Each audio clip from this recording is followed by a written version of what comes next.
আসসালামু আলাইকুম প্রিয় দর্শক, দূরে অথবা কাছে, দেশ বা বিদেশে যে যেখান থেকে আমার ভিডিওটি দেখতেছেন দেখার আমন্ত্রণ রইল। আজকে আমি করে দেখাবো সজনে পাতার পকোড়া। খুবই একটা উপকারী পাতা সজনে পাতা। সেই সজনে পাতা দিয়ে আমি একটা পকোড়া বানাই দেখাবো। অনেকে হয়তো খেতে চায় না এই সজনে পাতা, একটু তিতা ভাব লাগে, এই জন্য এইভাবে একটু ভেজে যদি খাওয়া যায় অনেকটা সুস্বাদু হয়, ভালো লাগে, আর অনেক উপকারী শাক তো। এই আমি পকোড়া বানানোর জন্য নিয়ে নিচ্ছি এই সজনে পাতা। এইভাবে ছিঁড়ে নেব। দেখেন আমি ছিঁড়তেছি কীভাবে, এই যে দেখাচ্ছি, এইভাবে ছিঁড়ে নেব, ঝোপা ঝোপা করে, এই যে এইভাবেই ছিঁড়ে নেব।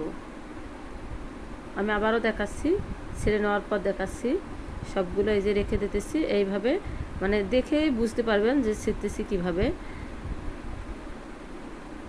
অনেক উপকারী একটা শাক সজনে পাতা, খাবেন একদিন হলেও তৈরি করে, তাহলে বুঝবেন। আর আমি সিরাটা দেখাচ্ছি কিভাবে ছেড়তেছি, এই দেখেন, বারবার দেখাচ্ছি। সিরা হয়ে গেল। এখন পকোড়াটা বানানোর জন্য আমি নিয়ে নেব আটা। আপনারা বেসনও নিতে পারেন, চালের আটাও নিতে পারেন, গমের আটাও নিতে পারেন। আমি একটু চালের আটা নিলাম, আমার ঘরে ছিল তো ওই জন্য নিলাম। দিয়ে দিলাম হলুদ, লবণ, শুকনো মরিচের গুঁড়া, গরম মশলা গুঁড়া দিয়ে দিব, শুকনো উপকরণগুলো আমি হাত দিয়ে মেখে নিলাম।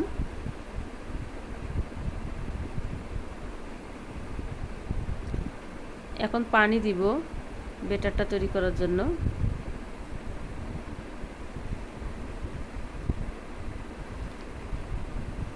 একটা না পাতলা না ভারী বেটার তৈরি করব, যেন বেশি পাতলা হয় না। এই যে দেখতে বুঝতে পারতেছেন, এই যে এরকম একটা বেটার হবে আমার।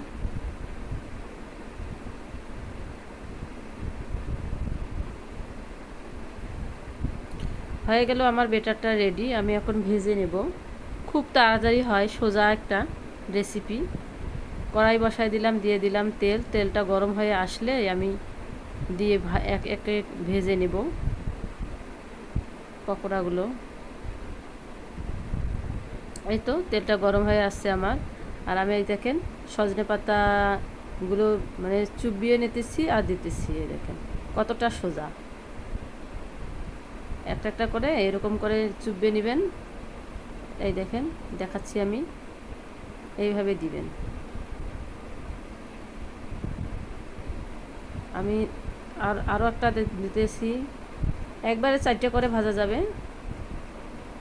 এখানে ভাঙার কোনো সম্ভাবনা নাই যে ভেঙে যাবে কি মানে সারা বেড়া হয়ে যাবে, একটা কেমন হয় না, এটা হবে না, একখানেই থাকে।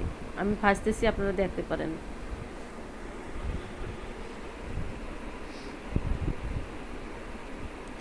একটু উলট পালট করে দিব। আগে আবার নাড়তে যাবেন না, একটু ভাজা হওয়ার পর উলট পালট করে দিতে হবে। আমি উলট পালট করে দিচ্ছি। আমি আরও একটা ব্যাচ ভেজে দেখাবো আপনাদের। আরও একটা ব্যাচ ভাজলে বুঝতে পারবেন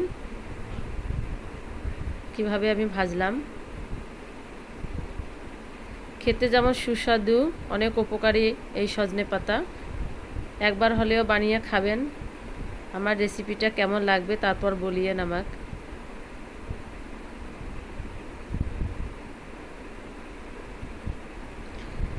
তো আমার এই ব্যাচ প্রায় ভাজা হয়ে গেছে। আমি তো আপনাদেরকে আর এক ব্যাচও ভেজে দেখাবো। এভাবে ধীরে ধীরে উলট পালট করে করে নিব। সুন্দর মুসমুসে হয়ে আসবে পাতাটা। এই তো আমার ভাজা শেষ। আমি এখন উঠাই নিতেছি।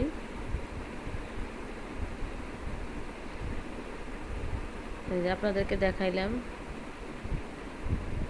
উঠাই নিতেছি আমি।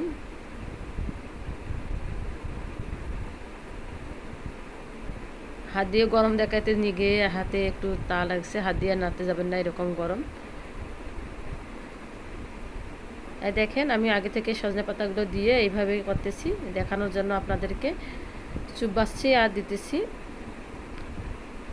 এই মেখে মেখে নেবেন আর দিয়ে দিবেন। কতটা সোজা, এতটাই সোজা যে কোনো মানে বলবেন যে পারবো না, এটার কোনো বলার সুযোগ নাই। একবার দেখলেই পেয়ে যাবেন। আর দেখেন একবারও আমি উলট পালট করে দিলাম, একবারেও কিন্তু ভেঙে যায় না।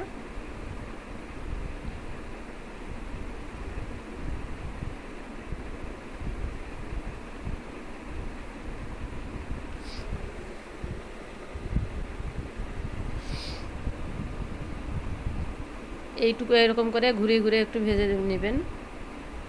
আমি উলট পালট করে একটু ঘুরে ঘুরে ভেজে নিতেছি।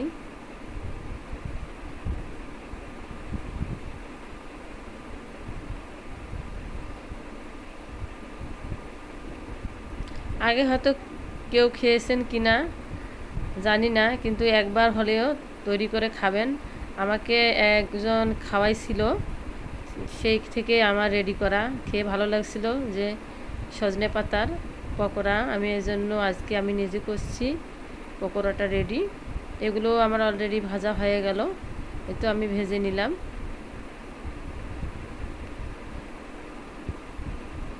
তাই দেখেন সবগুলোই আমার ভাজা শেষ, মানে আমি আরও ভাজছি, এদিকে ভাজছি, এদিক দিয়ে বাচ্চারা খাইছে।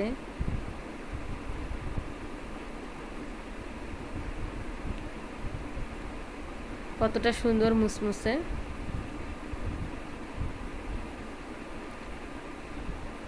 আমার ভিডিওটি যদি ভালো লাগে লাইক কমেন্ট শেয়ার করিয়েন, সাবস্ক্রাইব করিয়েন, আর চেষ্টা করবেন একদিন হলেও বানিয়ে খাইতে। আজ এ পর্যন্তই, আল্লাহ হাফেজ।